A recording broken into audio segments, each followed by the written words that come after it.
It's the final 10 games of the regular season for the Phoenix Suns, and after a very eventful couple of months, they have a big test coming up. Will they ace it? We're going to talk about all the questions they face on the other side of this.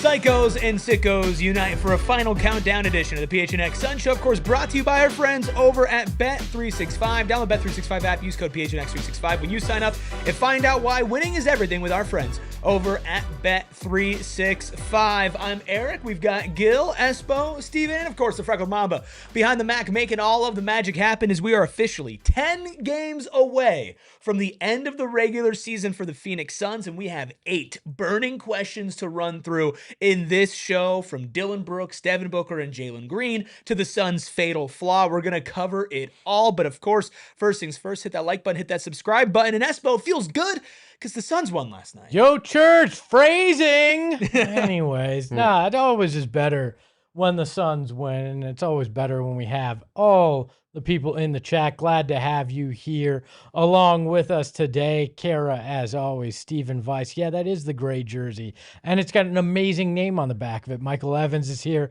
as well. Thank you all for being here. Hit that like button and participate throughout the show. Look, this is going to be, I think, one of our more fun shows of the year. We're starting to get what we're starting to get to put up or shut up time with 10 games left in the regular season. And I say we dive right in with our burning question number 1, and it's a question that you didn't have to deal with last night, but has been a big thorn in the Suns' side, Steven, over the last couple of games.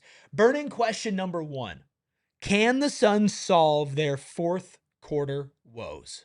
Yeah, the verdict remains out for. I think they have the makings for a team that can simply and easily solve those in a way that makes it complicated for a defense to have to in turn deal with them in those stretches. But they have to press the right buttons within that. I'll start with the tempo, the cadence at which they're playing in the half court.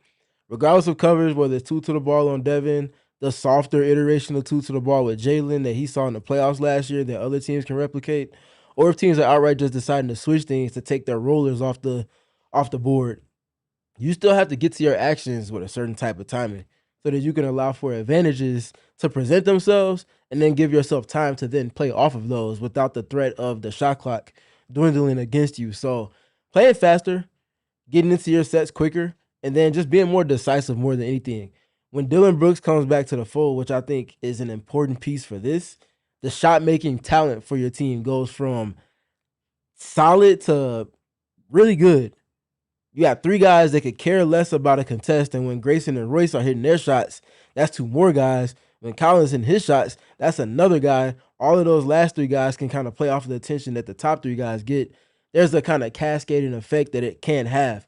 And I think that shot-making talent is something that they're going to need to lean into more in the fourth quarters in particular, because it just gets that much harder to play fast and it gets that much harder to really create separation. It's a lot more one-on-one. Yeah, only if you get healthy is the answer. In the current iteration, I think you can win some, but I still think you'll see similar pitfalls throughout it if you're not fully healthy. It also comes down to is Devin Booker hitting, because guess what? The fourth quarter against the Bucks it wouldn't look bad if he had hit those middies that he got open looks on as well. So I think there were a multitude of factors that led to it, but the biggest one is you don't have your full complement of guys. The offense at times can grind to a halt because of that, and that hurts you along the way. I think they can solve these issues, but the big question is, will they do it? And you guys already outlined it a little bit. Getting healthy is the first step toward doing that, but there's a world in which you don't get everybody back, or you get some guys back and you don't. And I think that some of the things you've outlined in the past, Stephen, about just how they can improve in the margins with what they have to work with right now, moving with more intention, moving quicker. And I think the bigger thing that we've talked about a little bit too is continue to do the things that allowed you to build the lead. And I think that sometimes you have to play a little more risky basketball. And I recognize this team is going to be an underdog in the postseason in some certain situations like that. But you have to just play risky basketball. We're talking about it all throughout March. How do upsets happen? You continue to play, make those shots, and play that high-octane level of basketball. So whether or not they're healthy, I think they need to bring more energy to the fourth quarter and outlast their opponents as well. So those are a few of the things, in addition to getting healthy, I think are the remedies to these fourth quarter woes. Well, and I think this pairs really well with our second burning question. I was gonna say, before we go, numbers on the fourth quarter. So reason why they're not pretty, why it's a topic. 107.4 offensive rating is dead last in the NBA in fourth quarters. 114.0 defensive rating is 16th in the NBA in fourth quarter. So a minus 6.6 net, 27th. Obviously, there's garbage time included with those numbers, but the Suns have played a lot of close games. They played in particular with clutch games, I think the 16th most, 15th most. And they have 27th in the league field goal percentage in those stretches. So that's not going to get it done. Very middling, literally 500 in the clutch, 17-17. You want to avoid those if you can, but naturally playoff games lean you to that. You'd rather be a little bit more in your favor than flat out 500. When you think about how this team plays in the first 36 minutes and you talk about the energy, effort, blue collar stuff that they do, how much do you all see that just wearing down in the fourth quarter? And it's a matter of, hey, we can't do this or we can't sustain this level of play for 4 quarters. And I know that we have gotten on them and kind of tried to hold them accountable to continue and keep that up. I even mentioned it just now myself, do what got you there. But is that even a sustainable model of success? And do you think that maybe that's why the fourth quarters, a part of why the fourth quarters haven't been well, because they're doing things in the first half and the first 3 quarters when they have a lot of energy, and then the fourth quarter energy's gone, they can't do it anymore. I certainly think that's a factor when you're shorthanded, right? Because those rotations become less and less, and then it's like, okay, well, we've run these guys into the ground. There's no reserves to help with that, and then I think you pay the price. So I think in the present, yes. Overall, I'm not sure that is enough of a factor to cause the collapses. Well, and also when you get into the fourth quarter, and I think we saw this in the last couple of losses, is other teams also start playing with that same type of energy that you've brought all game. So when they're matching, do you have another level you can hit? I think when you have like a Dillon Brooks on the court, you probably do have another level that you can hit when you have your mojo going. But when you're playing Kaman Malawach or Rasheer Fleming or guys that are in their second year in the NBA, maybe sometimes when it gets to that crunch time, you don't have that extra gear yet, right? So that goes hand in hand with, the health side of it, but also like the veteran aspect of it. It's a lot easier to bring that energy off the bat, especially if another team in the regular season is, I don't want to say sleepwalking, but not ready to bring it. But if it's a close game and there's 5 minutes left and you're going up against guys that have been playing in the NBA for 7, 8, 9, 10 years, you've been in there for 2, they just know what it takes to get it done. They know what it takes to win. So I don't know if it's not sustainable from what you're executing, but just more the playing field becomes more level when it gets to crunch time. Yeah, I think the game becoming so much more predictable once you get to those close games, final 5 minutes. It lends itself to not having that variance that the Suns usually benefit from. The ghost screens, teams can usually anticipate that. The lineups that are on the floor, they don't often get as much of a reaction out of them when you get into those things. So it's just about purpose for me. If you're going to matchup hunt, are you knowing that you want to get into that so you're getting to your first trigger with 18, 19 seconds on the clock instead of 15, 14, 13, 12? And then Devin barely has time for the dust to settle on the help before he has to make a decision whether to attempt to score or to lure the defense into helping that mismatch and then leveraging that into attention for others. I think they have to be much quicker with the kind of purpose and intent behind their approach in that realm. My last thought when I think about the fourth quarter is because there was something on the other side of it, the defensive side of it. And the Toronto game, it was Brandon Ingram and RJ Barrett to a certain extent that made you pay. Boston, it was Jalen Brown who was having his way, getting to the line and giving you fits on that end of the floor. San Antonio game, it was De'Aaron Fox and Victor Wembanyama. And when you talk about playoff basketball, postseason basketball, having those guys, and in your mind, you think in Devin Booker, you have one of those guys. In Dillon Brooks, you have one of those guys. In Jalen Green, you have somebody who you expect to be one of those guys.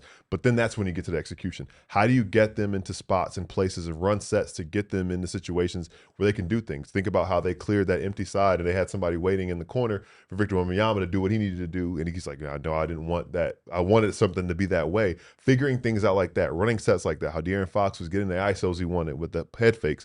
What type of versions of sets like that and moves like that and looks like that can the Suns get for their 3 guys if they have 3 guys? I think that'll be key. Well, let's talk about these closing lineups here, because along with the fourth quarter always comes with the closing lineups. A big question right now in Suns space is like, why is Jordan not doing this with the starting lineup? Starting lineup this, starting lineup that. Well, our second burning question is not about the starting lineup. It's who's going to be ending the games, because that's more important. And I want to ask you guys, first and foremost, how many non-negotiables, if this team is fully healthy, which I know is rare, but let's say that everybody is available, how many non-negotiables are there for a closing lineup for the Suns? Because for me, it's Devin Booker and Dillon Brooks. I do think that everybody else, there's an argument that depending on the game, they should not be closing and somebody else should be. I think Jalen has to be on that list too, just because even we saw it in that Orlando game. He can have a terrible shooting night overall and still hit the clutch bucket or get to the rim, put pressure, get fouled. Like, to me, Jalen has to be on that list too. It's those 3. And then other things are completely interchangeable at that point. I'm on the fence. Jalen was the one I was thinking about as far as that goes. You could talk me into it. You could talk me out of it. I would lean toward he needs to be out there. I think optically, this is your guy. He's supposed to be, your franchise 1B or the second part of your franchise. And also, as you mentioned, he's such a threat in the clutch, and he has that bucket-getting ability where he makes bad shots or he makes shots not a lot of other guys in the league can make. And when things break down, he can do that for you. But obviously, again, there are 2 sides of the ball. We've seen offensive, defensive substitutions. How comfortable are you in a situation where, hey, there's no more timeouts left, or you don't score, the team gets the rebound, and they aren't calling a timeout? Can you trust him defensively? He's proven to be trustworthy defensively, but I think that would be the small parts there, how you want the lineup to look. But ultimately, if you ask me right now, I think those 3 should be in there. I know a lot of people are going to hate to hear this, but guess who has to be in those fourth quarter lineups? Royce O'Neal. For one, he's your most reliable, best thinker of the game through, and best accurate passer on inbounding, which after timeout scenarios, whether you win a challenge or you call a timeout to extend the lead or you call a timeout to potentially get yourself back into a game, as the Suns have seen firsthand back to the 21 finals, if you can't get it into where you want to get to then get the shots you want on goal, none of that matters. So Royce O'Neal, for that reason, matters. He's also been flirting with being the best 3-point shooter in the fourth quarter on volume shooting this past season as well, especially when you look at him above the break. And if you're talking about Devin getting double, you're talking about Jalen getting soft doubles, you're talking about defenses shifting to Dillon, who's the best player in terms of executing within the advantages that they create this season? It's been between Grayson Allen and Royce O'Neal, more so Royce because he's been more healthy for you. So Royce has to be involved in those lineups. Even if you come down to defense is the more important side of things, you still feel Royce has to be that guy. You don't turn to somebody else, or maybe a Haywood Highsmith if he's healthy. Even in those situations, you think it has to be Royce? It does, because I think that offense is just what they're valuing more for those types of lineups. Now you can balance that out with what we'll get to later as far as, is your 5 on the court? Are you going without a 5? And what that allows for Royce to either be protected or just have to not be able to do based off of who else is in those lineups with you. So here's kind of where I fall, and I don't say this in a negative way. I actually think it's kind of a testament to the depth the Suns have. I really only think there are 2 non-negotiables because we've seen Jordan not close with a bunch of different lineups. Here's the thing with Jalen Green. Ideally, 100% of the time, Jalen Green should be out there. There are some games where he just does not have it, and we have seen him not close, or maybe just go in for the actual just final possession, but not play for the entirety of crunch time. I think there are some nights where you could say, you don't have it, we're going to go with somebody else. Same thing with Royce O'Neal, who we saw, I believe it was the Boston game, where he played less than a minute. It's like 9 seconds in the fourth quarter, right? We've seen Mark Williams, when he's healthy, have Oso Ighodaro close over him, and vice versa. I think it's going to be very matchup dependent, but we know that it's going to be Devin Booker. And I think it's always going to be Dillon Brooks, because Dillon Brooks, more so than Jalen Green, I know Jalen maybe has had the biggest moment when it comes to the buzzer beater against Orlando in double overtime.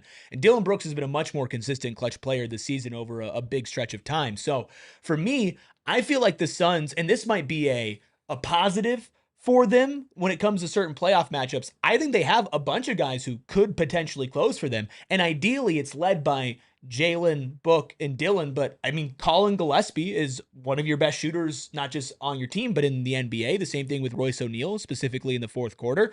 Mark can get a great paint touch, but also can handle the ball. Like, you have a bunch of guys, not even mentioning Grayson Allen, Haywood Highsmith, your vets coming off of the bench, or if you need some length, Rasheer Fleming, Ryan Dunn for the defense, and now they're hitting their threes too. I only see two non-negotiables, and I feel like everybody else is a very game-dependent situation with a hierarchy of Jalen Green being the very top end of those guys and everybody kind of falling in afterwards. I think Jalen has to be there because the Suns lack rim pressure. They lack a threat of getting downhill. They lack guys being able to go win one-on-one, especially in the ways in which Jalen can do so. That's a non-negotiable, if anything, for me. If you have a player that addresses those weaknesses in ways that no one else can replicate on the roster, he has to be in there, even if it is coming sometimes with some of the learning lessons, sometimes the slower decisions, sometimes the slower play for him. He's got to be there for you for those reasons. I think also he helps leverage things for Devin in ways that other guys maybe can't in that particular stretch of the game as well. And he's the only guy that I think on the roster, and I briefly brought this up last night, that can break guys off the dribble. Like the way he handles what he can do to get both feet in the paint, as you like to say, and then draw that defense. I think he has to be out there, and he's one of your stars. If you're not trusting your stars in the big moments, what's the point? I mean, just look who we put on skates last night. Now, I agree in the sense of it should be Jalen. I do think that there are these rare times where maybe he's just shooting you out of the game and you're going to have to pull the cord because maybe the other things don't come as much as they do with Devin and playmaking. But I agree, those three, and then ideally Royce O'Neal is a veteran three-point shooter, but feels like the Suns have options. Specifically talking about Dillon Brooks, Jalen Green, and Devin Booker.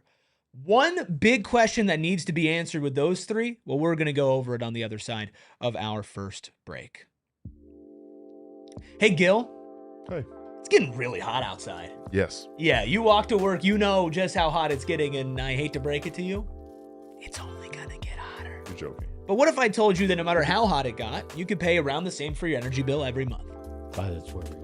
I like that. Yeah, I like that. It's great. I mean, that's what APS does with their budget billing plan, where they look over your spending, average it out over the entire year, and it breaks down to about the same every month. So when the temperature spikes, your payments don't spike with it. It makes it a lot easier to budget and to plan, whether you're saving up for a car or a computer or maybe to go take a vacation to get to somewhere cooler. It's a lot easier to do that when you know exactly around what you're going to be paying every single month. And that's just what APS likes to do with all their customers. Go to aps.com/let's talk to learn more about their budget billing options, including the rate plan options, where you can go back and review your spending to pick the best plan for you. So once again, go to aps.com/let's talk for all their budget billing options. Steven, you know how the little things can become big things when it comes to basketball, right? Absolutely. A little thing became a big thing in my home. Little leak turned into a big flood and lots of mold, and I have to redo part of my kitchen, and the Window Depot is actually here to help. And you go, Espo, what do windows have to do with your kitchen? Espo, what do windows have to do with your kitchen? Thank you. That's exactly what I wanted. They're more than just a window store, Window Depot. They can help me with the cabinets. They can help me with the countertops. Flooring now. They have it in the Tucson location. It's going to be in all of the 6 other locations around the state soon. They're going to be able to help me, but they're also going to be able to help me redesign as well. They've got designers that can help you figure out your space for free. Plus, they're loved by people like you and me, and they're loved by contractors. So why would you not go to Window Depot? You can stop by one of their 7 Arizona locations and see for yourself why they're more than just a window store. Hit that like button, hit that subscribe button. I know you hear it all the time, but it really does make a difference for us, and we appreciate all of you joining us in here talking about the Phoenix Suns as we get ready for the final 10 games of the regular season. If you're listening on audio, how about a little 5-star review? First of all, hi. Yes, hello. Hi. Then. Yeah. But also, That'd be great. If you Five-star appreciate review it, would be- greatly appreciate it. Everybody's here just for Gil's voice on the audio. It's not yeah. the rest of it. Gil's voice. Yeah. Well, from 5 stars to 3 stars, the Suns Hey, are no going to 3 have to. stars. Well, it's a transition, you know. Oh, okay. The Suns are going to have to determine what the scoring hierarchy looks like whenever Dillon Brooks comes back, which will be hopefully in these next 10 games with him, Jalen Green, and Devin Booker. I think one of the really interesting themes that we've seen this season, Gil, is that when Jalen Green was out, Devin Booker and Dillon Brooks were a dynamic duo. And then as soon as it feels like Jalen Green is back, okay, well now Dillon Brooks is out for an extended period of time, and now Jalen Green and Devin Booker have become a rather dynamic duo. What we haven't seen is a dynamic trio. How do you see that working out as far as on the offensive side of the ball between those three? I was gonna go for like tantalizing trio or like terrific trio. Keep the I like it. anyway, whatever. I like it. Anyway, I like that being said, I think it's important to maintain what's been happening with Jalen, and I think for starters, it seems like he's most comfortable when he gets going first. Yes, very much, very much. That was a layup. For starters, it's when he gets going early on, I think that's really important for him to get in his rhythm, and everything else kind of falls in from there. And I think that what exists, the dynamic that exists between Jalen and Devin, is how it was envisioned to begin with anyway. And I think for Dillon, and it's not something he's not used to, it's kind of getting in and filling in the open spots from that. And I think he's very comfortable with that, whether it's spotting up, being more catch and shoot, and then also still operating in that mid-range like he has all year. I think he'll fill in the gaps a lot of times from their performances and what they're doing. And I think that we'll get to a point where more often than not, there'll probably be some combination of two of them on the floor. So opposing defenses are going to have to pick their poison with who they let get what. And I also think that when all three of them are on the court, somebody's going to really benefit from getting the least attention and having the third best or the weakest defender of the three on them. So I think that basically, to put it shortly, keep what's going on between Book and Jalen right now, and then let just Dillon kind of get in where he fits in. Yeah. Tantric trio is what I'm going to go with. Okay. It can last for Tantalizing hours trio? It's I look Stephen caught on. Stephen caught on. So what I look at in terms of it is it comes down to Devin Booker and whoever's open. Yeah. Like whoever's got the best look Yeah. out of the other two, go for it, because they both have their flaws. We know that in terms of scoring, they both can be a little streaky, but they both have their strengths too, and things that they can do, and the areas on the court that they work best. So it's Devin Booker and then either of the other two. It's 2A, 2B, and that could change on any given night. Eric, you go ahead and answer that one real quick. I think that a lot of people are saying like, oh, well, we're so concerned about Jalen and Dillon being able to coexist, like they didn't play on the same team last year and actually coexist very well with Dillon Brooks' best shooting year of his career. And to have multiple guys who can be tough shot makers, well, I agree with you, Espo, it's going to come down to who's open. It's also going to come down to who's got it going, because we've seen Dillon Brooks be the guy with Devin Booker on the court multiple times this season. We've seen him be the closer. We've seen him hit some of the craziest shots I've ever seen somebody take in a Suns uniform. Yeah. Same thing for Jalen Green. So being able to balance that, I think, might be a little bit of a learning process. But honestly, I'm excited because we didn't think that you would be able to have this kind of amount of different offensive options. I think the maybe bigger question is like, where does everybody else figure in around them? Like, what is Colin Gillespie's role? Because we saw him struggle a little bit when Jalen and Book were back into it. But with these three specifically, Green and Brooks already have that chemistry. Booker and Brooks already have that chemistry. And now Green and Booker are developing that chemistry. I don't see a problem with them coexisting, because there's nobody on this team, Steven, that to me comes off as, I need mine before you get yours, right? I think everybody's going to coexist very well. Yeah, I think that matters for sure. I think them being intentional about who's initiating and where the other guy is in respect to whoever it is initiating matters a lot. And I think even blended in all of that, I think the shot profile of each one of those three matters. So each one of those three can knock down catch and shoot threes at an above average rate. Each one of those, well, two of those three can knock down pull-up threes at an above average rate. But I think the most important part in all of that, the main problem-solving, coverage undoing piece, each one of these three can knock down the mid-range jump shot off of their own merits at a respectable rate. So we saw it last night with Jalen Green, who's shooting 52% on pull-up twos so far this season at like 80 some odd attempts right now. Really good. That is really good. That's the number they need to sustain and close to that to make it have the impact in the higher leverage games. Obviously, Devin, he's shooting 47.9% this season. Not his best, but on the volume, when you consider that and the leverage and the how close the contests are to him, it's really good. And then Dillon Brooks is shooting around that same on his volume as well as Devin on pull up too. So that shot is the separator for them. I think I mentioned the shot making earlier. I think this is where you really start to look at it.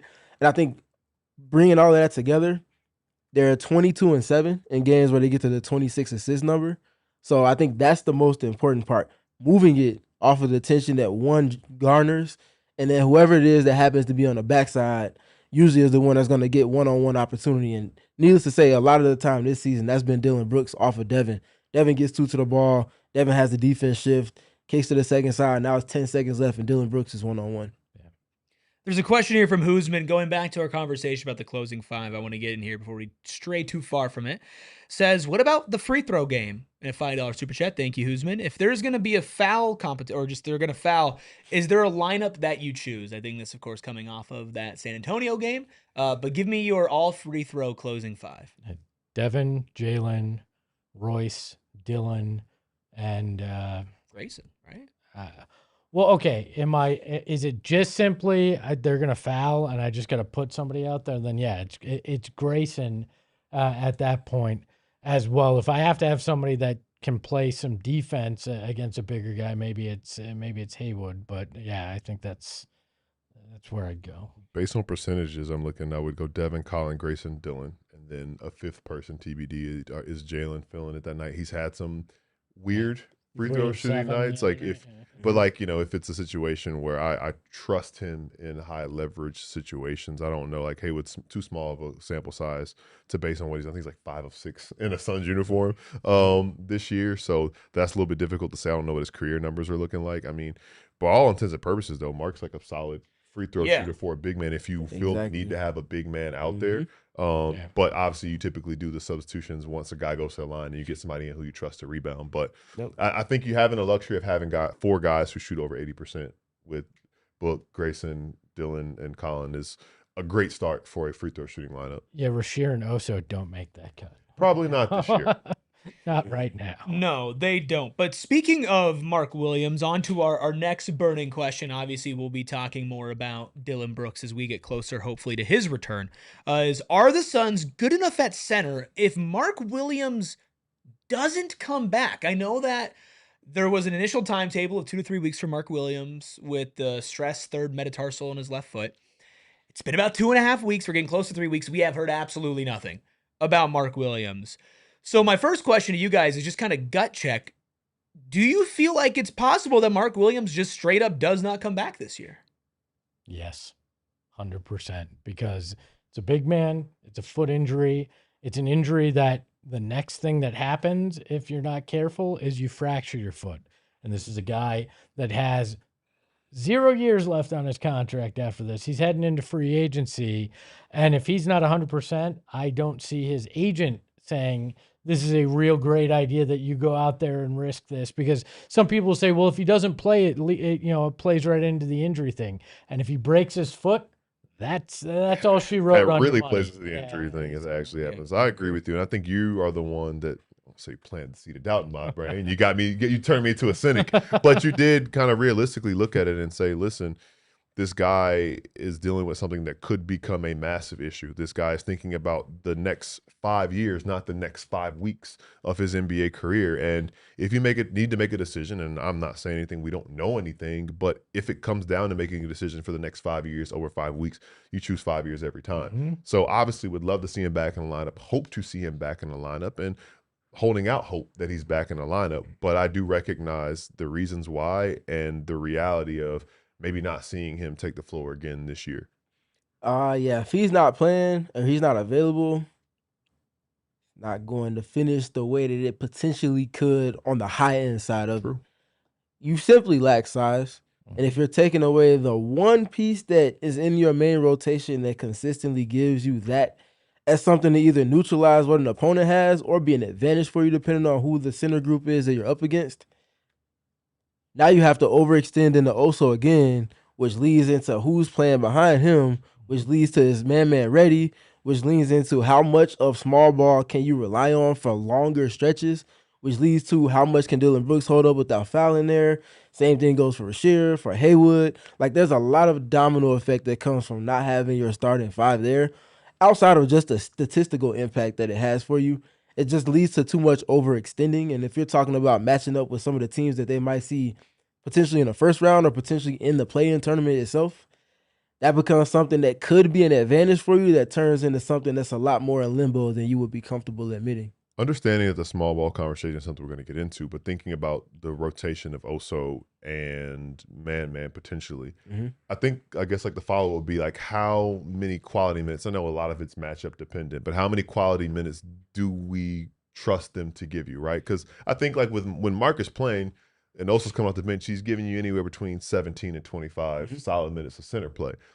Is it realistic for a starter to play that kind of workload if you can get 9 to 14 minutes from man, and then just try to figure out where the rest of it come from? I don't know. I mean, I think it's possible. I mean, we've seen Kaman get better. Like, obviously, the answer right now is no, they would not be good enough to be anywhere near their ceiling. But let's also be honest here that if they get, let's say they get everybody else back, which again, I know it's such a hard thing to imagine right now, but it's still technically possible. And also, gut checks aside, it is possible that Mark comes back, right? He's not been ruled out for the rest of the season. So if you get everybody but Mark back, you might have enough firepower to kind of get the job done in center by committee, because Oso has been a plus player this entire year, minus maybe the first couple of weeks of the season when he was getting his feet wet. And he's been starting for a while now, and as a starter, he's progressively gotten better without Mark. We've seen Kaman be able to have some stints. Obviously, play in and playoffs is a different animal, but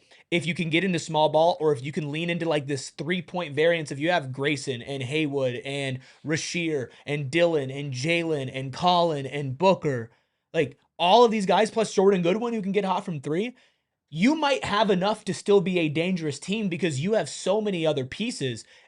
You just won't have the size that you would maybe need to be like you're going to be at your peak. So we did just get an update from Gambo, who says that both Dillon and Mark could get back into the Suns lineup at some point next week, with Brooks early in the road trip and Mark later. So maybe it's not break glass in case of emergency with Mark. That's the first real update that he would play. It's good news. So yeah, I mean that's good news, and we'll talk a little bit later about how much should you prioritize having them return versus making sure they're fully healthy, and we'll get to them there in a second. But since we're talking about the center position, let's also talk a little bit about small ball here before we hit our second break. Burning question number 5: how viable is small ball consistently? Right? Because if you're not going to have Mark for a while, or if you're in a playoff series against a team that can go small, like Toronto went small last night against the Suns, Steven, what have you seen from this small ball lineup that would maybe encourage you or not encourage you from this is an actual button the Suns can push on an any game scenario? Yeah, what's encouraging is the driving lanes that it opens for Devin and Dillon, assuming Dillon when he's healthy, but specifically what we've seen, Devin and Jalen. That's the closest thing they get to having a floor spacing 5 on the floor, is when they go small ball. They have to downsize to get it, but the benefits of it, only 82 non-garbage time possessions. They have a 135.4 offensive rating, which would be the best in the league by a wide margin. So that's something that you can lean into. There's clear positives. You spread the floor with your shooting. You can even manipulate your spacing a little bit more. But the defensive side is where things have gotten a little muddy the last 2 to 3 games where they've gone to it. And a lot of it stems from them just not being able to contain the basketball to the extent that they need to, provide rim protection to the extent they need to, or the switching just not being as sharp as it needs to be. And I think I give it an incomplete grade, even with the offense being so good and the defense not being close to where it needs to be, because Dillon Brooks is key to unlocking all of that. You don't see the best versions of those lineups without him being in the mix in some capacity, whether he's at the 3, the 4, or the 5. And I think Rasheer Fleming and Haywood Highsmith get significantly better in those lineups. Even Royce, when a Dillon is in the mix there. Yeah, I'm just not sure in terms of, to your point, we haven't seen enough of it. We haven't seen it with a full complement, and I don't know that when I want to break it out on a regular basis is when you get into the play-in or playoff where there's such a slim margin for error. It's going to be completely matchup dependent for me. Very matchup dependent, I think, when you think about, I mean, just spinning it forward, right? Like a couple of the matchups you could see, Portland, LA Clippers, Warriors, and then spinning it forward, the Thunder, or the Spurs. Those are like the 5 teams you'll see in postseason play probably. And I think the key, and this is the key to all postseason matchups and postseason play, how well can you execute when you have that small ball lineup to make teams play on your terms? And you hear the term all the time, play somebody off the floor. Can you play the other team's big man off the floor with your small ball? You ain't playing the center in San Antonio off the floor, regardless of who you put out there. So that's out of the question. But when you think about other teams, can you employ it in certain situations to where maybe you can win a 6 to 8 minute segment of the game? I think that is consistently winning. I mean, I don't think it's something that you can turn to and make that your identity for an entire series.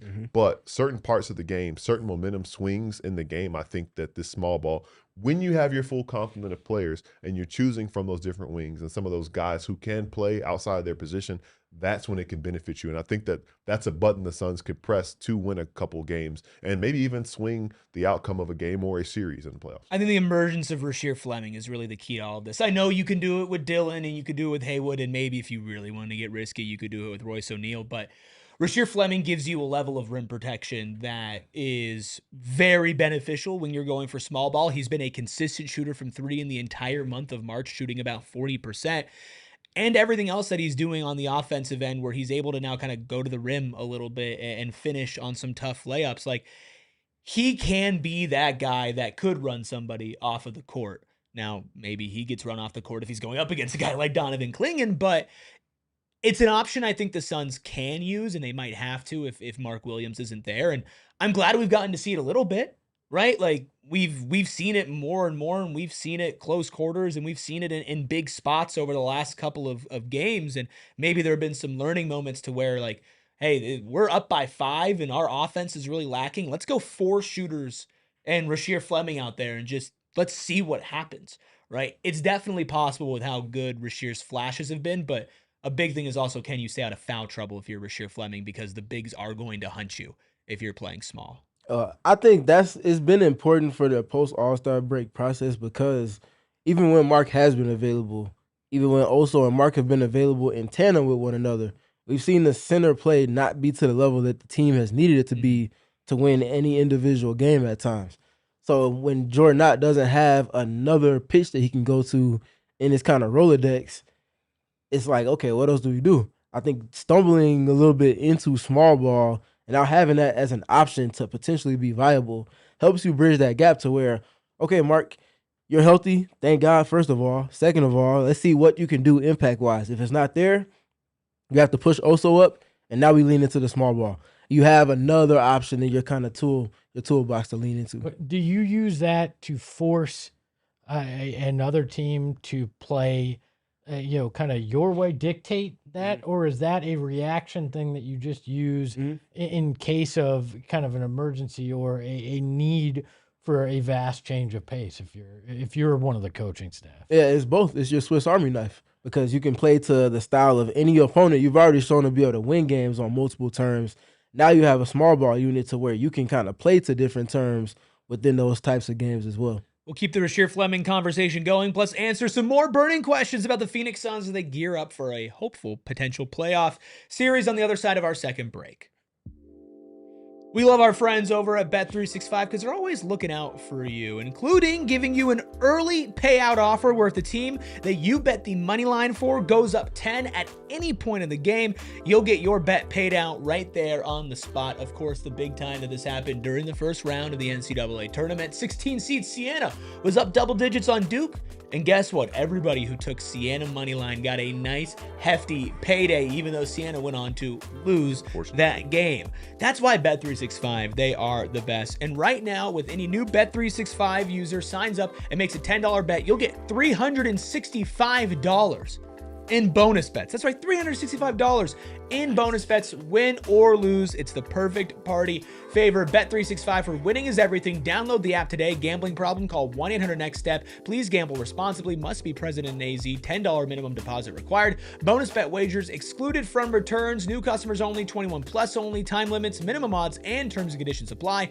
In-app only. Void where prohibited. I was talking about this with our guy Shane Diefenbach earlier today, that apparently the best part of March is going up and watching the tournament in Vegas in his mind. But I said, no, look, I don't have the time, A, or B, the desire to travel that far. But I did say we go over to our friends at Gila River Resorts and Casinos, and we could enjoy their March matchups. We were out there for night one of the tournament. Sure, we were out there for a Suns game, but we also happened to watch basketball, college hoops out there as well. And it was great. And they're your courtside headquarters for every game that matters. And that goes even into the NBA playoffs as well. And this isn't your average watch setup. It's premium seating, massive wall-to-wall screens, and a full Vegas-style atmosphere that puts you right in the middle of all the action. So if you want to take it up a notch, you can reserve a table at Wild Horse Pass or Santan Mountain, but those spots are limited, so don't wait. This is how March is meant to be watched. Reserve your spot now and experience the tournament like never before, only at Gila River Resorts and Casinos. Click the link in our description for more info. Thank you all for being here with us on a Monday afternoon as we gear up for another game tomorrow night against the Denver Nuggets. We're tackling 8 burning questions the Suns need to answer before the end of the regular season. But first, an additional burning question from Boosty with a $2 super chat. Thank you, Boosty. Says, is Rasheer already an elite 3-and-D player? Elite is a strong word. Nope. Elite is a strong word. You can't give that one out just yet. He's got the potential though, but he's not there yet. You gotta earn the elite right, and you gotta show it against other elite players. So, and that's a compliment to him that he's even having this conversation at this point. He's not quite there on the elite side yet, but he has the makings, and he's showing proof of concept to those thoughts of his potential. And it's not a knock that he's not elite after 49 games in the league either. He hasn't even played 50 games yet. Elite is about repeatable, right? It's not, hey, can I show it for a flash? I mean, I'd be an elite podcast host if it was just based on flashes of talent. You're elite in my eyes. Oh, thank you, Gil. That's real cute. But Valentine's Day was in February, y'all. but and I think Rasheer, if he continues to play like this and it's repeatable, then you can start to have that conversation. You cannot have it 49 games into his career. And also, to be fair, I can't think of any rookie in a while that's been elite in anything. And Con Knipple's an elite shooter, but like an elite archetype player as a rookie is very, very, very rare. So elite name too. Yeah, also true. But in 18 months time, I could see Rasheer Fleming being that kind of guy. He's had elite flashes. It takes a playoff series to get the elite title next to your name. We've seen elite flashes of chase down blocks and crazy steals followed up by a 3 and whatnot. Like, we've seen that in moments, but moments are not what makes somebody elite. It's the consistency. But I think the Rasheer Fleming conversation pairs very well into our next, probably the broadest conversation that we're going to have today. Quite simply put, burning question number 6. What the hell is the wing rotation going to be when fully healthy? So let's involve Grayson Allen as a wing because this team's undersized, so he's a wing. Grayson Allen, Dillon Brooks, Royce O'Neal, Ryan Dunn, Haywood Highsmith, and Rasheer Fleming. That's 6 players. What does the wing rotation look like when it gets to crunch time? I still think Ryan's at the end of the list, and that's not a knock on him. He's played well and he's taken advantage of opportunities as of late, but Highsmith has done it in the playoffs before. He's been in that pressure. So you trust him in certain situations, even if it's for small abouts. Rasheer has earned his right there. Grayson, Dillon, Royce, those are all guys that definitely are in. I think Ryan has to be the odd man out with Highsmith and Rasheer kind of fluctuating in what minutes they get based on matchup, based on how they're playing on a given night. I'm throwing a wrench in all of the conversation because Jordan Goodwin, tabbed as a guard, how much time is he actually playing the guard position for the Suns? 0 minutes. So, to that point, this 6 name conversation that we had just grew to 7. How many of those guys are you going to be able to feasibly give minutes to have enough time to impact the game the ways that they need to? That's about just getting to what you do and doing it effectively sooner than someone else potentially can. We all agree Jordan Goodwin is not going to be out of the rotation, correct? Correct. Correct. Right. Okay, so But he's your Grayson, backup 5. When we were talking about small ball, Yeah. I almost wanted to mention No, for that, sure. by the For way. sure. Yeah, I thought about it and I was like, I'll just save it for the wing conversation because naturally here it is. So Grayson Allen, Dillon Brooks, Royce O'Neal, Jordan Goodwin, Haywood Highsmith, Rasheer Fleming, and Ryan Dunn. 7 guys. We didn't even mention Amir I Coffey. must didn't mention Amir Coffey either. And I love Amir Coffey, but like he is your break glass in case of emergency. Like you already broke the glass, and then there's glass behind the glass, and that's what Amir He's Coffey when is. 3 or 4 guys have foul trouble. Sure. Yeah. So we But know, just to speak to the literal and figurative Yes. depth of the Yes. conversation we're having. Because I trust it, because you do trust him too. He's been Like, nothing but he's good for you. fine. He's Yeah, been yeah, nothing yeah, but good Again, for this you. is a good problem, but it's an Yeah, interesting it's- problem yeah. to have. Okay, so we know Dillon's going to be starting. Yep. We know that, and if history has shown us anything, we know Royce. We know It's Dillon, gonna be Grayson. starting. We know Dillon, Grayson, Royce, and Jordan Goodwin are all going to be in the rotation. So those 4 names can just not be included in what we're speaking to. So right now. Haywood Highsmith, Rasheer Fleming, and Ryan Dunn. Yep. Tell me how And you Amir- feel, and Amir Steven, about Coffey. what the hierarchy of those 3 would be. I think the order at this present moment for me would be Haywood Highsmith, Rasheer Fleming, Amir Coffey, Ryan Dunn. Oh, You have I guess in terms of trust, because of Trust consistency. is very clear that Jordan not only trusts but believes in the vets being able to just figure it out at that glue spot more than the young guys. That's no knock on the young guys. The vets just have proof of concept that the rookies just don't have, or the younger guys just don't have right now. And to that point, I mean, we talk about guys who have been there and seen it before, albeit in a very small part of minutes or like low minutes. Amir Coffey's played in 20 playoff games. So he's seen it a little bit. He started times, for those Clippers The teams. time he spent with the Clippers, I think it was 2 years ago, he's played in the playoffs. So that is an interesting wrinkle to that. But based on what we're seeing, especially with him being hurt right now, I think about what Haywood Highsmith showed in Boston. And I think that, yeah, the trust level with him right there. Rasheer Fleming as well. I think those 2.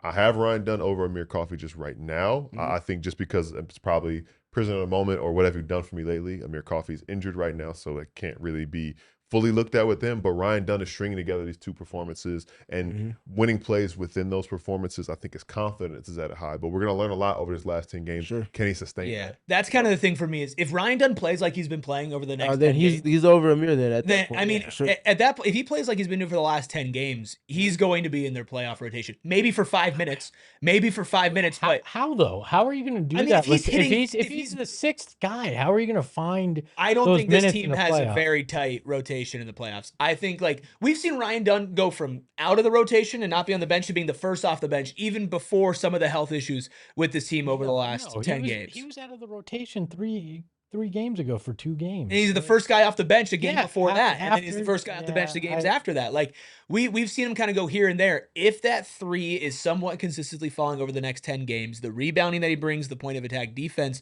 that he brings, I think that is somebody that absolutely would earn a spot to at least get 5 minutes to go try to like go win 5 minutes for us, right? That's what these next 10 games determine. I think of that wing rotation is, all right, Rasheer and Ryan, because you can play together too. In fact, they played really great together. Like go show what you can do consistently, because we do have vets on this team that maybe are ahead of you in the lineup right now. But if you show these major flashes, it's going to get to a point where you've got to go with the flashes over the vets. So the last time you had a full complement of your wings, Toronto and Boston, he played 0 minutes. He was a DNP based on coaching.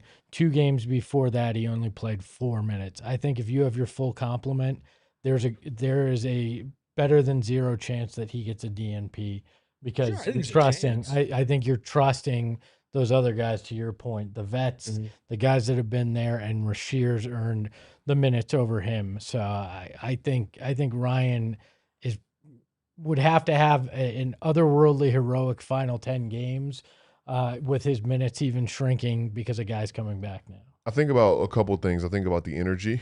I think about, we talked about a little bit with other lineup discussions, but the hot hand, who can you go with? And it's a luxury to have that. And I think that Jordan Knott has shown he's not afraid to get unconventional with that. And I think that I expect to see this team go 10 or 11 deep with their rotations. And if it's, hey, look, can you give us 2 or 3 good minutes And if your shift goes well, we'll give you another one. If you don't, we're going to go to one of these other guys. So I think that's kind of what it looks like for the guys on the back half of that four at the backside when you talk about Rasheer and Haywood being at the top of those four. When you talk about Amir Coffey and talk about Ryan Dunn, like it might be a DMP, but the next game be like, hey, stay ready.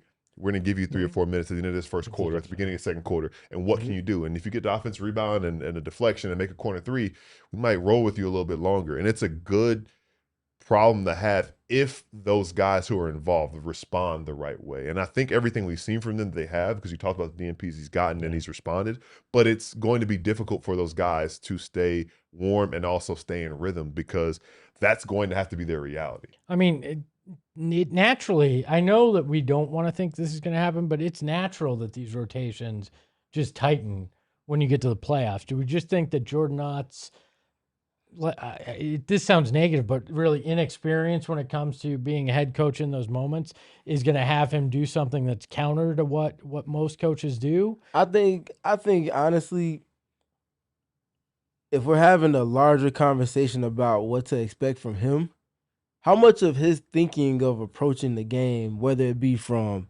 chemistry building in the early stages or game plan, has he been conventional? He's been very much forward thinking and outside the box, which goes back to the conversation we had all summer, Eric. Who should the Suns target? Not a coach that's going to blend in, but a coach that's going to stand out. Mm-hmm. He clearly has a different perspective on that. And I think to Gil's point, I don't know if an 8-man rotation is something that he has in mind. And I think the key to, again, unlocking that and then in turn unlocking minutes for this crop of guys we're speaking to is small ball. If it's a viable thing that's consistently in your rotation, the timing with which you use it might be different and the extent to which you use it might be different too, but it's there and it's something that your team knows is there. That naturally unlocks more minutes that you can concede to someone like Highsmith or Rasheer Fleming. Well, and there's also the eternal question of who's actually going to be available and when over these next 10 games are they going to be available? That's going to be our next burning question. Plus, what is the Phoenix Suns' fatal flaw? Those are the two things we're going to tackle on the other side of our final break. Mountain America Credit Union has no fatal flaw. The official credit union of the Phoenix Suns and the Phoenix Mercury has a MyStyle checking account that gives you built-in benefits, plus credit cards that don't have all those fees like other credit cards. Let's talk about the checking account. You could do that with your Mercury card and your Suns card, but we're going to go with the Mercury card for this one.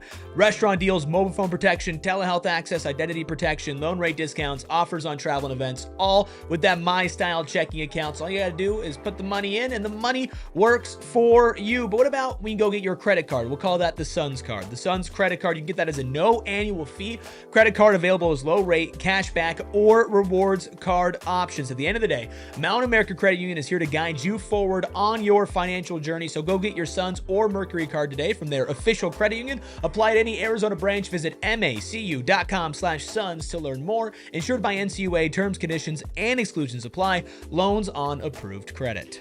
Erickson, has my wife been in the chat? No, she is not, so I can tell the story. Shady Rays, we've talked about this. My wife loses and breaks her sunglasses more than I appear on programs on this network. Multiple times a day, sometimes that happens. And I said, sweetheart, Shady Rays, we got to get you those. So she sent me 2 pairs of glasses that she wants. My lazy ass hasn't bought them yet, but I'm going to. And I'm going to use that promo code PHNXSR. I'm going to save 40% off of those 2 pairs of sunglasses. I might even throw in a prescription pair for myself. I'm gonna get a little saucy because I deserve one too there. Yeah, but the best part, she loses them, she breaks them, she's getting them replaced for free. So gonna save some money and also gonna save some headaches because I don't have to go shopping for sunglasses constantly anymore with our friends at Shady Rays. They're durable, they're polarized, and they're not stupidly expensive. So why wouldn't you pick them up? Plus, they look great. And they'll replace them if they're lost or stolen. So go to ShadyRays.com, use that promo code PHNXSR for 40% off 2 or more pairs of polarized sunglasses. By the way, we need to ban Charles. He said he's all right with Kraft singles on nachos, and I'm sorry, you gone, bro. That's disgusting. That's the line. Yeah, I mean, it's all-time bad That's conversation. just disgusting. All right, let's have great conversations to end our show here on a wonderful Monday. Lots of 3 p.m. shows this week. 3 p.m. show today, post-game, pre-game watch-along tomorrow, day off on Wednesday, but we will have something on your feeds on YouTube and on audio. Then 3 p.m. shows Thursday, Friday, leading into a Saturday. Makers. Yeah, these schedule makers are crazy, but a little bit of a light week for the Suns, but we still have you covered here at PHNX Suns. So, 10 games left in this season.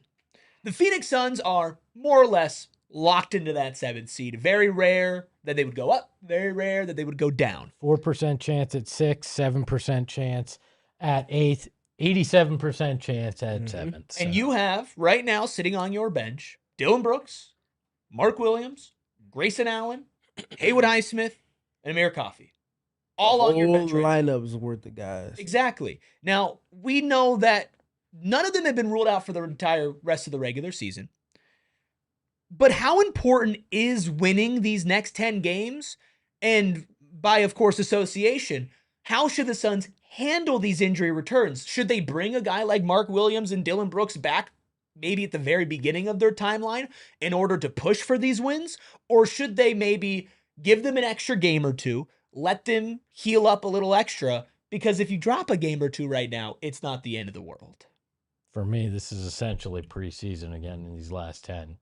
Figure out your stuff, get healthy. If a guy's not, close enough to 100%, don't rush him back because you need maybe 4 or 5 games, I think, but don't rush him back in the next few games just to say we got our guys back for 8 of the final 10 or 9 of the final 10. Just figure your stuff out in the next 10 and get ready to either beat the Clippers or Portland in that 7-8 matchup, enjoy the home game, and move on to hopefully taking on the Spurs. That's my only focus in the last 10. Obviously, winning is always important, so it's hard to sit here and say that it's not. But health is more important to win more consequential things as that goes. And I think that we've talked so much about runway and what that runway looks like. And if, according to the reports, the guys who need to get back in the lineup, it happens during the road trip next week when there are about, I think, 8 games remaining in the year. Next week there'll be 8 games remaining when that road trip starts. So I think that it'd be good to win and get some, see the ball go through a couple times and get some wins under your belt going into the playoffs who have positive momentum. But I also am acknowledging that positive momentum can come from guys just learning how to play together, having fun playing together, and even if you pull these guys early, figuring some things out that they don't know right now to win that home play-in tournament game comes, these guys are like, okay, we've seen this before, we know what to do in this moment. So I think that more than winning, the most important thing is positive momentum, which could come with winning, but you can gain positive momentum without winning. I think you need to have a playoff perspective in these last 10 games. So you play Denver, Utah, Memphis, Orlando, Charlotte, the Bulls, the Rockets, the Mavericks, the Lakers, and the Thunder. Those are a handful of teams that are in the playoff race in their respective conferences. You need to treat those games as kind of one-game playoff situations, hoping that you have your health continue to be in your favor to then properly assess things and gather information from going forward. But you need to treat these games like playoffs because once the playoffs get here, if you're still trying to get ready for them, the bus already took off on you. It's too late. You're trying to run down the street waving them down. The driver's on to the next stop. To be clear, you always should have the mindset that you want to win. But my point is just more, you got to figure out these lineup things. You gotta figure out getting guys back in, and you want to win. You need to be playing for that, but getting that all sorted out is most. But I think rush back. But I think to your point though, test driving what it is you want to do on that stage with what you have available is the lens I'm kind of looking at. Okay, so you mean more treat your rotations, treat the way you're going to approach it. Yeah. Like it's not that every game is a must win. Gotcha. No, but rotation, game plan, the in-game adjustments. If there's something that you're going to do in the playoffs, if it's not, then why bother with it? So fine-tuning those things. I think it's kind of a basis-by-basis situation with each of these players. Like a guy like Dillon, I want back as soon as possible. Don't rush him back, but I want him back in. He is your number 2 on this team. If we're being quite frank, he has absolutely earned that title, and him, Jalen, and Book have had almost 0 minutes together this entire season. They've had 0 meaningful minutes together the entire season. You cannot go into these one-off situations with those 3 guys having played 0 meaningful minutes together. I know it's not going to be a lot, but we need him back, and he's not talking about a lingering knee injury like Haywood Highsmith and Grayson Allen, which I would be a little bit more cautious with those two and say, you know what? Don't push it, because if this is a cumulative thing, I would rather save you, role players, but veteran role players, to be a little healthier when we need you. Take more time. Mark is obviously a huge question mark, pun intended. You can't rush him at all, but if he is ready to play in the regular season, I think you need to bring him back to just kind of see where his wind is at, right? And see what his conditioning is at in there. But if he's not ready, then he's not ready. So as far as Dillon Brooks goes, back as soon as possible, please. Yeah. He's absolutely the floor and the ceiling raiser for this team. He needs to work in with the other stars here.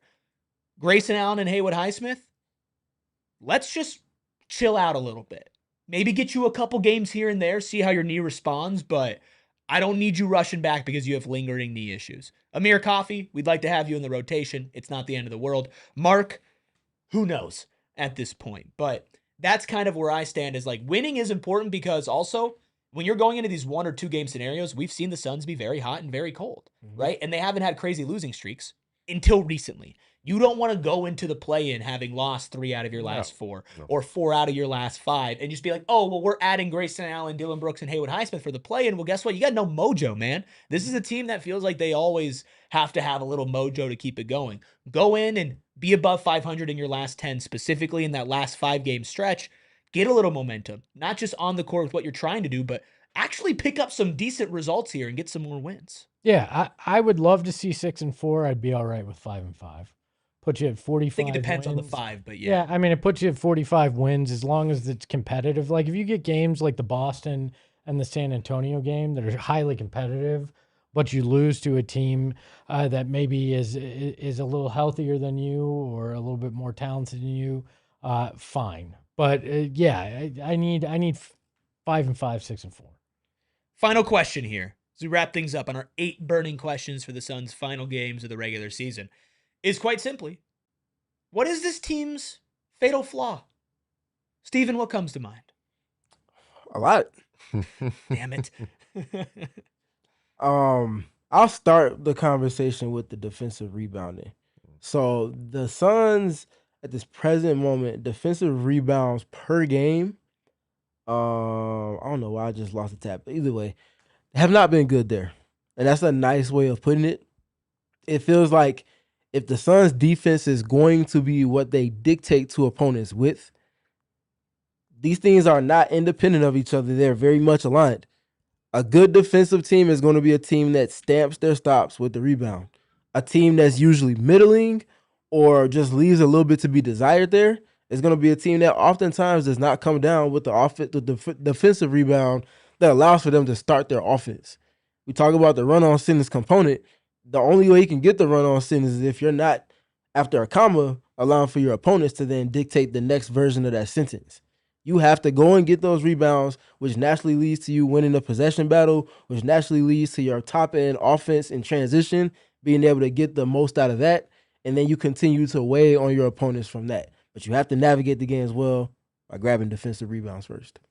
I think health is a fatal flaw. I mean, if you don't have guys there, it's none of the rest of it's going to matter because you're not going to be able to accomplish what you want. And I think that's been a large part of it all year is health. The tough part about being the third person is you said the first 2 things I was going to say, which means the flaws are obvious. I'll take it. Imagine being the 4th, brother. Health isn't it. The flaw is inexperience. There you go. You can take health. Oh, well, now he's a no. We got another one. Just don't say the one that I'm thinking of. Okay. No, but seriously though, I do think about like the rebounding thing and how that ties in with the size, and honestly, it ties in together as well with, well, you don't have your full complement of guys available to you, so you've been having to get creative. And I think that when it comes down to it, the NBA season is a marathon. It's a battle of attrition. And taking it a step further, thinking about where this team is physically and where their physical fitness is, where their mental fitness is as well. It takes a lot out of you to get to this point in the season, and I think they'll respond. It's a tough group of guys, but I also recognize the wear and tear that it takes on you, both physically and the mental toll that it takes on you to play the way this team has played. That's been the compliment. Every night, this team plays super hard.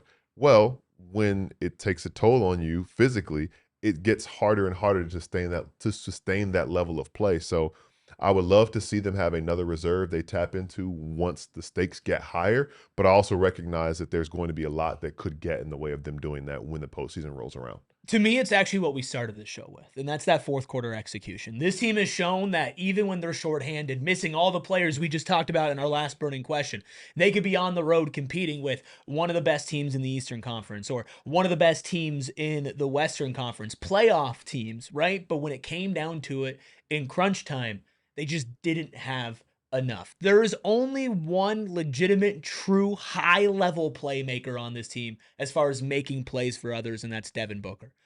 When you don't have much margin for error there, because Jalen Green has not been the most plus passer in his time here, Dillon Brooks has not been the most plus passer, Colin Gillespie can get assists, but he's not out there like going out and creating advantages like a guy like Devin Booker can. That fourth quarter creation come playoff time when you're going to be going up against teams maybe outside of the play-in, besides the Clippers maybe, that like have 2 or maybe 3 high-level creators on their team, that's when crunch time's going to get kind of rough. Can you do enough in the clutch to maybe steal a game or two? If you're in a play-in scenario and it's win or go home, or it's win or have a win or go home next game, and you're down 3 points with 5 minutes left, do you have it in you to get it done? We've seen them do it. We've also seen them really struggle as well. What do you look like when it comes to playoff time? Because a lot of the time these playoff games are decided in those final 5 minutes. This is the type of team that can get you there, but can they get you over the finish line? Yeah, I mean, the other one that comes to mind for me, 28-18. Offensive free throws attempted versus free throws attempted conceded to opponents. Middle of the pack on defense. On offense, you're second or third worst in the league. That's not good enough. You have to find those marginal ways to make that difference be a little bit closer to even. And then the other one for me that they've been the worst in the league with is rim rate. That's why Jalen Green is so important for everything that they do. But that's also why transition is important. Get to the rim easiest in transition. Can't get transition without getting a stop. Can't get a stop without a rebound. 1 + 1 + 1 + 1 adds up to the kind of game process for the Suns. I'll say the other one, everybody's probably thinking the refs. Yeah. Well, Or just a generational curse. that shifts significantly depending on who your opponent is. What I don't like Sure. is that The ref. we had 6 options to choose Yeah. from. I didn't like that at all. But no, but that just speaks to, you know, the lack of margin for error Yeah. for this team that we've been acknowledging since before they played their first preseason game. And some of the things we've talked about, right? Like with the fourth quarter woes they opened the show with. We've talked about the rebounding things to no end during our post games. They are correctable issues. There are 100%. solutions to find. And as we kind of talked about, you've got 10 regular season game tune-ups to find those solutions. What buttons are you going to press to find those solutions to make sure that when that Tuesday or Wednesday rolls around, when you're playing in the play-in tournament, you are ready to go and you can fix those flaws and take advantage of those, then roll that over into a playoff series. You guys excited? Because I'm excited. Of course. The best time of the year. Yeah, we're getting Literally into the crunch best time time of here. the year. We're playing meaningful Aside from basketball the with weather. 10 games left. How nice is that, right? We spent this whole season talking about, oh, the Suns have overcome expectations. Screw the over-under. Screw all of that. Well, guess what? Now you're at the point where, okay, it's crunch time. Playoffs play-in right around the corner. We're going to be starting to preview maybe some potential play-in matchups. And, of course, we'll continue to do pregame, watch-along, postgame shows for every single game. Can the Suns make a miraculous run into the playoffs? Can they get some guys back and maybe get a little mojo chemistry going over these last couple of weeks?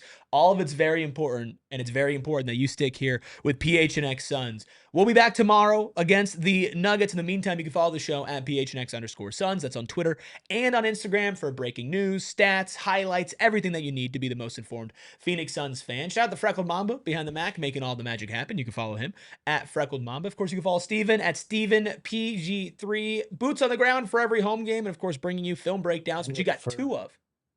Huh? Nothing. which we got 2 of last. Two of last week. rolling. The problem rolling. with me sitting 2 seats away from Espo is that he'll mumble something and you guys will hear it. I but only say can't it hear so he can hear it. It took me a second to register, and I was like, when I register, I was like, yeah, just keep going. Just keep going. But of course, you can follow Steven at StevenPG3 and catch all of his film breakdowns right here on our YouTube channel. You can follow Espo at Espo. Catch him on Southwest Bias tomorrow morning at 11. You can follow Gil at Gil McGregor _. You can follow me at ARIKRUBY. You can read the articles that Gil and I put over at gophnx.com. Espo put one Last up. week. Oh yeah, Espo's. Well, I just like you guys always get something like, oh yeah, follow Steven is get Espo tomorrow morning. Just wanted to give Gil and I a little something too. Yeah, there we go, man. Boom. Gil's wearing that $1,000 white T-shirt too. So Yep. Huge. Yep. Big if true. 1,000 minus 990. It's not bad for a $10 T-shirt. Look, okay, we're gonna get out of here. We'll see you all tomorrow. In the meantime, enjoy some basketball. Oh, We all silly like the mayor.